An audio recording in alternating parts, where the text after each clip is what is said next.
Diasco Foot, le miroir du football de la diaspora congolaise.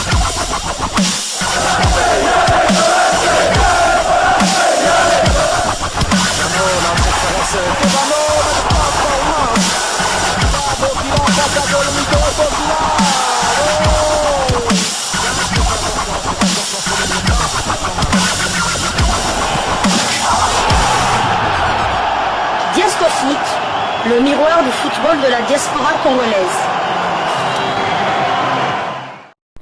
Vous êtes sur Diasco Foot, le miroir du football de la diaspora congolaise.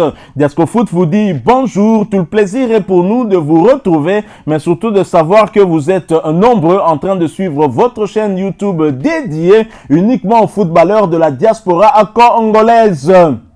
C'est l'heure de partager avec vous quelques news que nous avons pu récolter pour vous, des news concernant la tanière des léopards de la République démocratique du Congo, et cela dans le cadre de cette première livraison sportive de ce vendredi 27 septembre 2024. Une livraison qui nous emmène au sein de la Fédération Congolaise de Football Association, où l'on a publié la liste des 25 convoqués de Sébastien Desabre pour la double confrontation entre la République démocratique du Congo et la Tanzanie dans le cadre des 3e et 4e journées des éliminatoires de la CAN Maroc 2025.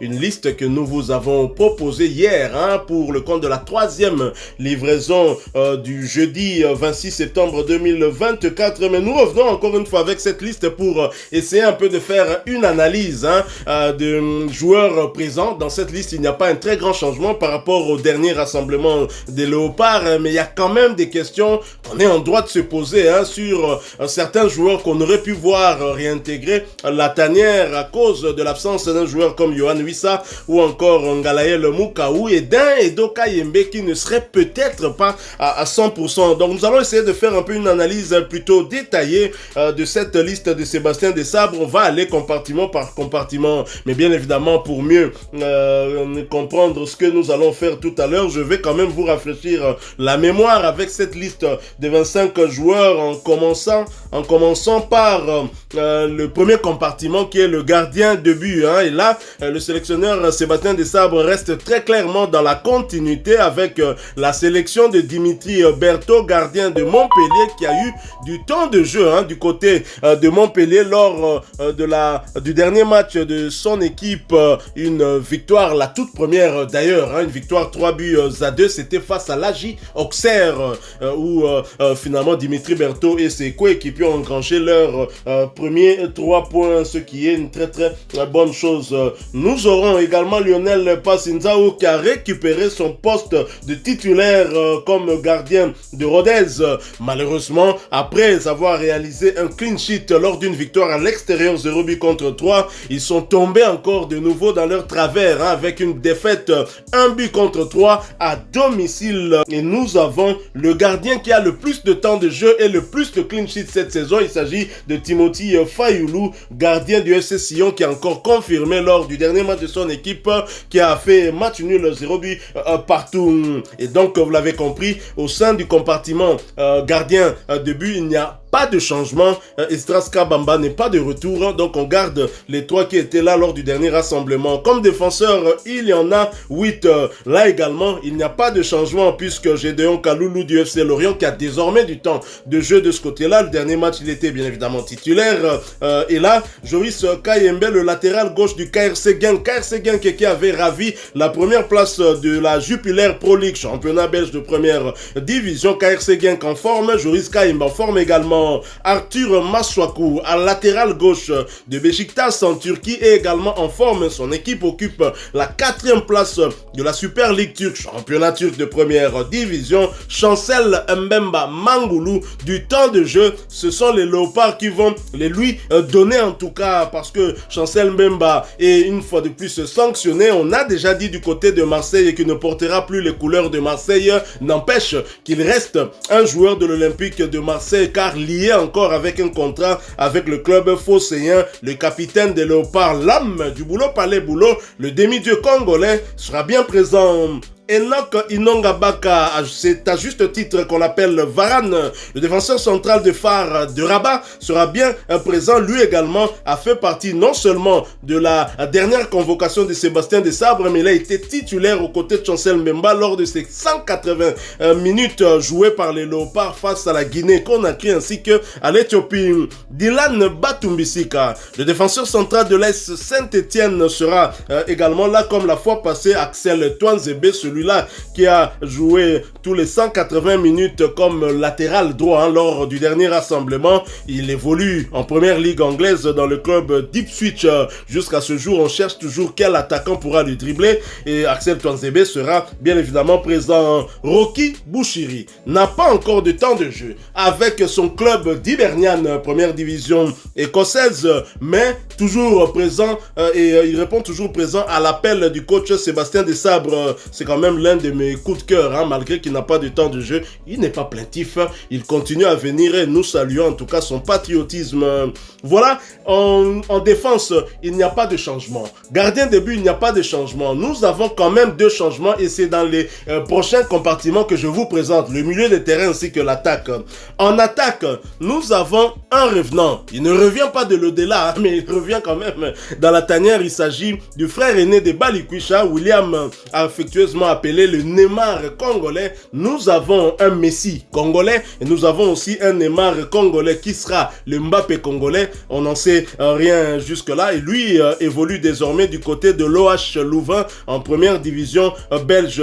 William Balikwisha fait son retour en remplaçant probablement la jeune pépite belgo-congolaise du LOSC, Ngalaël Moukaou, blessé, présent lors du dernier rassemblement juste pour faire constater sa blessure et puis il y est retourné. Charles Piquel, un habitué qui évolue en série B italienne deuxième division dans le club d'US Cremonese, sera bien présent. Edo Kayembe de Watford, on avait des doutes sur lui mais se retrouve bien sur cette liste, lui qui évolue en deuxième division anglaise.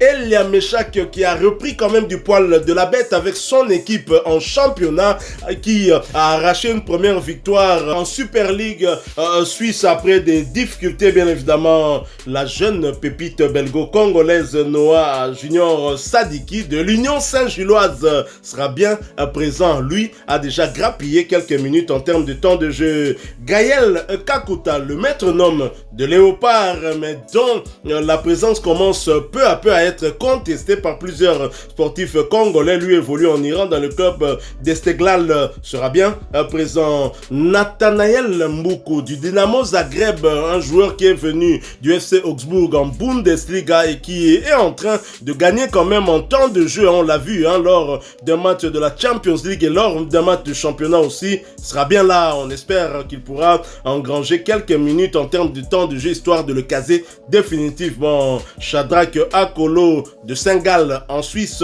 sera bien de retour aussi dans la tanière. Il sera là. Il a fait partie du dernier rassemblement. Et Samuel Moutoussamy, le double poumon des Léopards de Sivasspor en première division turque. Et bien là, Théo Messi, Théo Bongonda du Spartak Moscou sera là aussi. Et nous avons 4 attaquants et nous avons les 3 derniers attaquants utilisés par Sébastien Desabre lors du dernier rassemblement qui sont là. Le 4e n'est pas là, c'est Yohan Wissa, blessé lors d'un choc contre Manchester City. Il a été blessé par le milieu de terrain croate Mateo Kovacic. Il a besoin de au minima 2 mois pour se reconstruire. Il est remplacé par Silas Katompa de l'Étoile Rouge de Belgrade qui joue cette saison aussi la Champions League et depuis qu'il est dans ce club où il a un coéquipier congolo-gabonais ou gabono-congolais, je sais pas si ça se dit. Alors Kanga, il est toujours titulaire. Fiston Maël Kalala, Simon Banza ainsi que Samuel Essende font également de la partie. Alors, que pensez-vous de cette liste? Et notre question va être encore plus précise.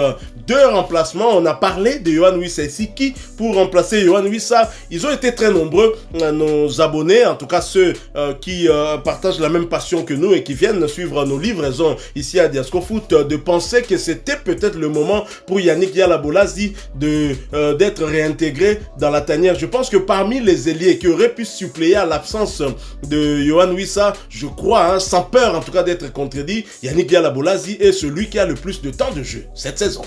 à fait. Mais bon, je pense aussi que la conclusion est qu'il faut définitivement tirer une croix sur le nom de Yannick Yala si malheureusement Sébastien Le Sabre ne compte pas sur lui. Il n'est pas dans ses plans. J'aimerais quand même, moi, dommage, je parle d'un point de vue personnel, j'aurais quand même aimé le revoir quand même une dernière fois dans la tanière. Mais la conclusion que moi je peux tirer en vue de cette liste, c'est que il y a une certaine continuité avec Sébastien Le Sabre. Il ne change pas pour le plaisir de changer. Tout à fait. Si vous prenez le secteur défensif, donc à partir du gardien jusqu'à même des milieux défensifs, c'est pratiquement le même noyau.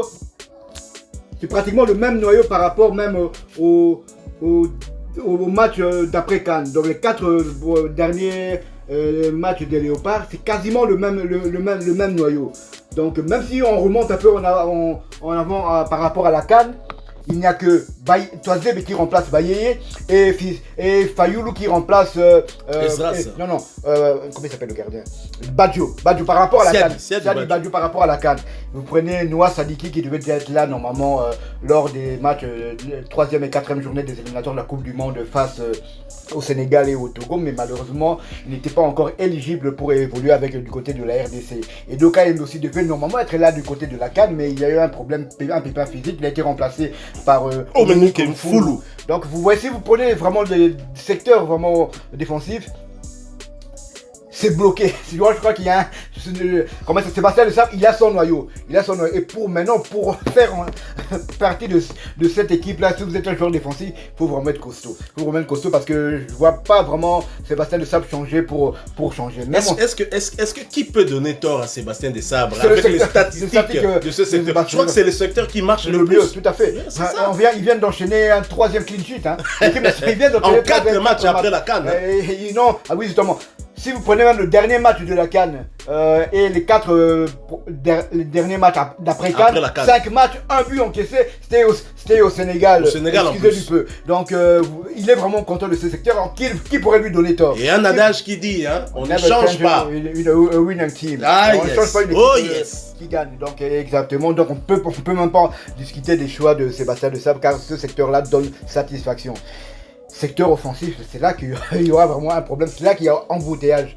Je crains pour les joueurs comme Grady Diangana, même pour Cédric Bakambu. C'est vrai que Grady Diangana, vu qu'il a quand même eu à jouer au moins 2 matchs, on pensait qu'il aurait pu faire son retour. Tout à fait, donc ça craint. Donc Silas Kantampa, apparemment, le calumet de la paix a été fumé entre lui et le coach Sébastien Le Sabre. Il rentre logiquement. D'ailleurs, il est quand même quasiment en forme avec son club de l'Étoile Rouge de Belgrade. Il venait d'ailleurs d'inscrire son tout premier but avec cette équipe. Donc, ça sera compliqué. Même pour Cédric Bakambu, revenir, ça sera vraiment compliqué. Même si Sébastien l'a confirmé. Ouais, tout à fait. Mais imaginez-vous que Essene marque un triplé et ça sera maintenant.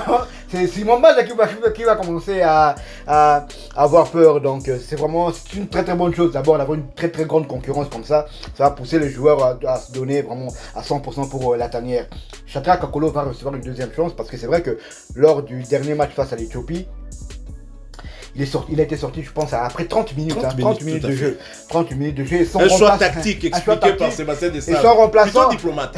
Et son remplaçant a marqué. Il a marqué le but d'ouverture et il a fait quand même un bon match. Il a quand même supplié. On voyait quand même que Toanzebe était en difficulté avec Shadrack Akolo qui ne faisait pas vraiment ses tâches défensives comme il se devait.